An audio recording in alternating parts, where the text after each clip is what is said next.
The internet went wild in recent days after J.J. McCarthy revealed his game day alter ego, and the reactions were brutal. While haters attacked the Vikings quarterback with harsh criticism, calling his attitude fake and performative, a powerful voice rose to silence the entire narrative: Jefferson. The Vikings offensive star delivered a strong and direct message to the haters, defending his quarterback, and he wasn't alone. Kevin O'Connell also made surprising statements about McCarthy's locker room behavior that completely changed the conversation. Even the quarterback's wife got involved, sharing details no one expected to hear. What exactly did Jefferson say that instantly shut down the haters? What were the harshest criticisms McCarthy faced, and why did O'Connell admit he needs to step aside for his own safety when approaching McCarthy on game days? Stay tuned, because I'm breaking it all down for you straight to the point. The controversy began when McCarthy opened up about his game day alter ego during a press conference this week before the matchup against the Baltimore Ravens. The Vikings quarterback revealed that he developed a persona called 9 that takes over when he steps onto the field. McCarthy explained that this alter ego was born from the frustration that built up during his injuries, as he missed 23 of his first 25 games in the NFL. The anger of not being able to play, of watching his team compete while he was stuck in the medical room, created an energy he decided to channel productively. But what seemed like just a young quarterback explaining his competitive mindset quickly turned into fuel for a massive wave of criticism. The website The Liberty Line fired one of the harshest criticisms, with journalist Ryan Conway publishing a scathing article titled "J.J. McCarthy's Cringe-Worthy Alter Ego is Doing Irreparable Damage to White Boy PR." Conway didn't hold back, writing, "Vikings quarterback and total dork J.J. McCarthy is making headlines, not for his play, but for his tremendously cringe alter ego known as 9. Intensity isn't a bad thing when it comes to playing quarterback in the NFL, but it is so clearly forced that it's impossible to take it seriously. J.J. McCarthy is a fake demon, and everyone but Vikings fans can see right through the facade." The article continued tearing McCarthy apart, unfavorably comparing him to Russell Wilson and his infamous Danger Witch, claiming that McCarthy makes Wilson look like a normal and cool person by comparison. Conway went even further, declaring, "This guy makes Russell Wilson look like a very cool, normal person. The Danger Witch pales in comparison to 9 when it comes to cornball status. I genuinely do not know if the White Boy brand can recover from this one." Social media exploded with similar reactions. NFL fans flooded Twitter with comments calling McCarthy a cornball quarterback and comparing him negatively to Caleb Williams, the Bears quarterback who also faced criticism for his perceived over-the-top behavior. One Twitter user posted, "Caleb Williams can rest now. There's a new cornball at quarterback in the NFC North." Another commented, "Holy corny. I'd rather have a quarterback that paints his nails." The word cringe became practically standard in the replies, with fans saying, "Yeah, this dude is so extremely cringe."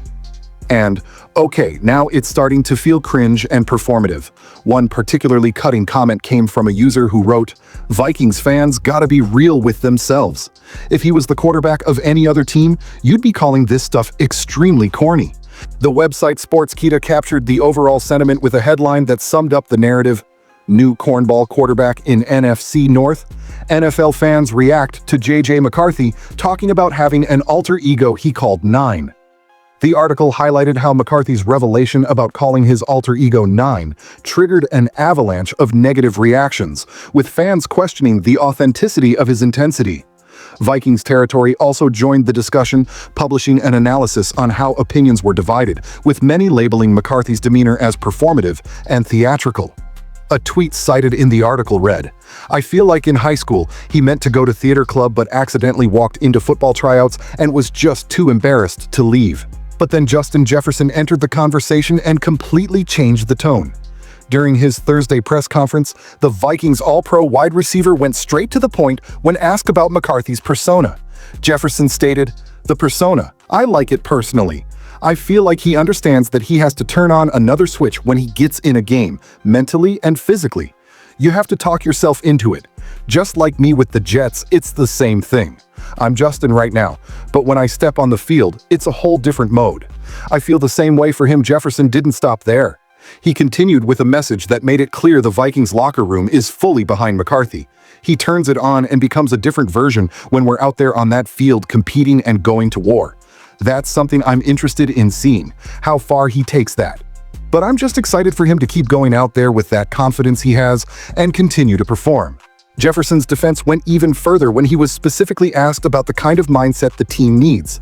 His response was sharp and direct, a true slap in the face to the critics. "We don't need any more nice guys out there. We need dogs who will scrap through anything."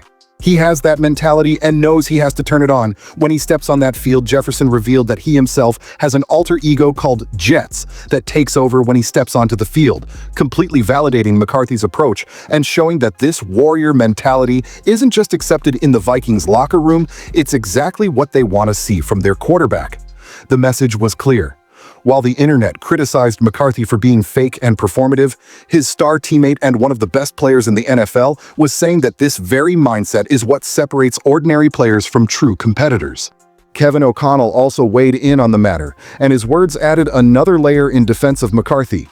The Vikings head coach was asked about his viral interaction with McCarthy in the locker room after the victory over the Lions, when McCarthy appeared in a state of intense focus as O'Connell tried to hand him the game ball.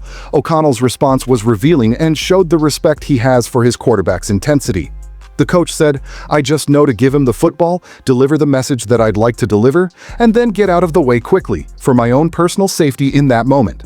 The comment, made jokingly but with a clear note of seriousness, demonstrated that O'Connell not only accepts McCarthy's intensity, but deeply respects it.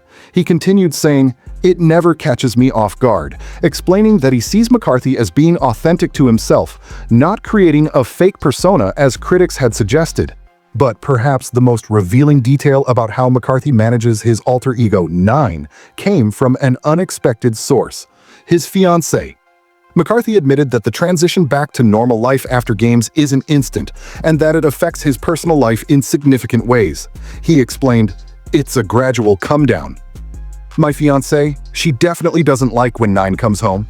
She does a great job keeping me level-headed and understanding there's the football player and then there's the fiancé, father part of me that I obviously gotta make priority 1A, 1B in both areas." This admission humanized McCarthy in a way critics didn't expect, showing that he's fully aware of the boundaries between his game day persona and his real identity, something that directly contradicts the narrative portraying him as performative or fake. Linebacker Blake Cashman added another important perspective on McCarthy that critics seem to completely overlook. Cashman, who plays alongside the quarterback every week, had no hesitation in describing what he sees in McCarthy. He stated bluntly, "He's a killer. He's the ultimate competitor. He takes everything when it comes to his work very serious."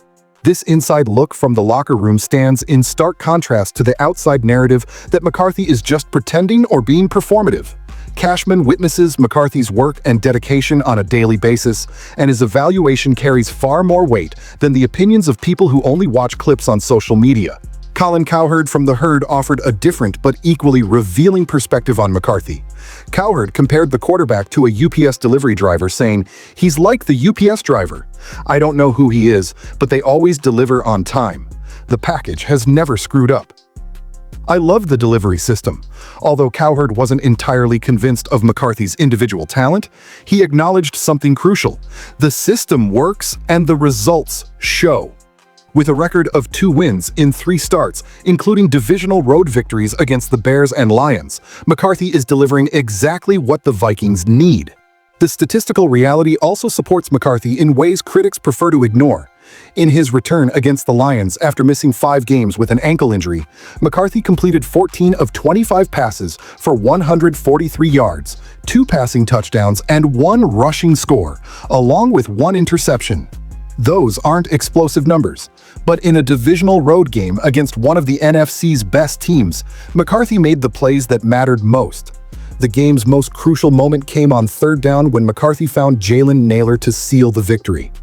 That composure under pressure is exactly what 9 was designed to provide. The debate over McCarthy's alter ego raises a larger question about authenticity in professional sports. Players like Kobe Bryant had the Black Mamba, Muhammad Ali had his trash talker persona, and no one questioned whether they were fake. The difference seems to be that McCarthy was simply too honest about his mental process, opening a window into something many elite athletes do but rarely discuss publicly. In the end, time will tell if 9 is sustainable, but with Jefferson, O'Connell, and the entire Vikings locker room backing their quarterback, the only opinion that truly matters has already been decided. The Vikings have their warrior, and he's just beginning his journey. Thanks for watching, and see you soon.